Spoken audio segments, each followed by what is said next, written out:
Hey, good morning. It's Saturday, March 12th. Thanks so much for being here today.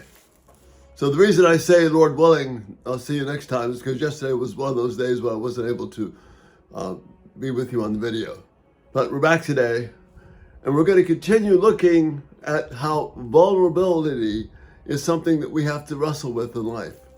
And the question, as we've been saying, is not, are we vulnerable, but to whom are we going to be vulnerable to? And we've been looking at the story of Ruth and Naomi, and particularly Ruth making herself vulnerable to Naomi's God and the covenant of Naomi's God. And it may appear from a human perspective that being vulnerable to God is the stupidest thing that we could possibly do, and unwise.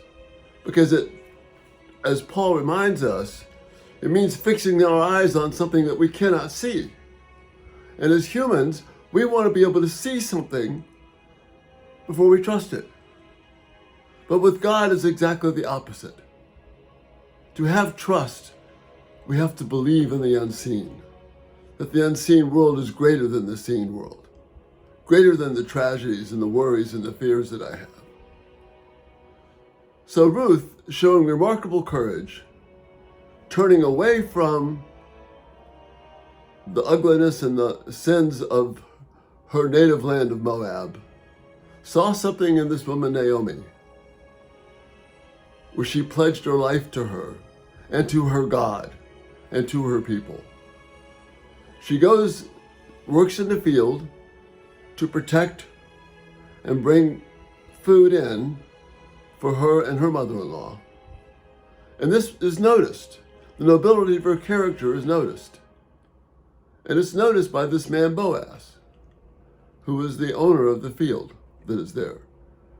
So when he asks his workers, who is this young woman? And they tell him that it's Ruth, he's heard about her and her faithfulness to Naomi, her faithfulness to God. So he offers these blessings to God, of God, to Ruth. Notice what he says here. When he begins to care for her, and Ruth shows her gratitude and she's blown away by it. Notice what Boaz says in response to Ruth. I have been told about all that you have done for your mother-in-law since the death of your husband, how you've left your father and mother and your homeland and came to live with the people you did not know before. May the Lord repay you for what you have done.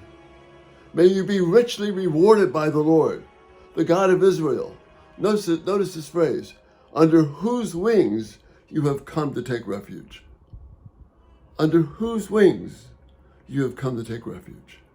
That dramatic step of trusting in the unseen, she took refuge with God, under his wings.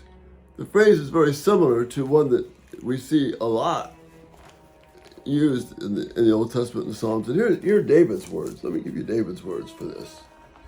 Psalm 57, when he's run to a cave for protection to escape Saul, he says this, have mercy on me, O God, have mercy on me. Whoops, page just kind of flipped there a little bit. Have mercy on me, for in you my soul takes refuge. In you my soul takes refuge. I will take refuge in the shadow of your wings until the disaster has passed. You see what's happening here? The promises of God are what we take refuge in. This is where our vulnerability lies. To God, not to man. And we see how God blesses Ruth. And the picture in the thumbnail this morning is of an osprey, and we see the power of those wings. And that's the imagery that is used. We come into the protection of the powerful wings of God. So that course of being vulnerable to God is absolutely the one place of safety for you and me. Being vulnerable to God, taking refuge under his wings, is where we're truly safe.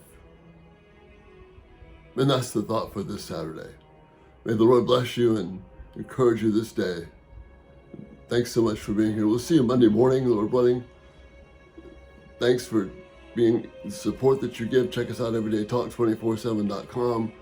If you haven't subscribed, turn on post notifications. The videos will come right to you. This day, especially in these troubled times, know that you can take refuge in the wings of God. We'll see you soon. Bye-bye.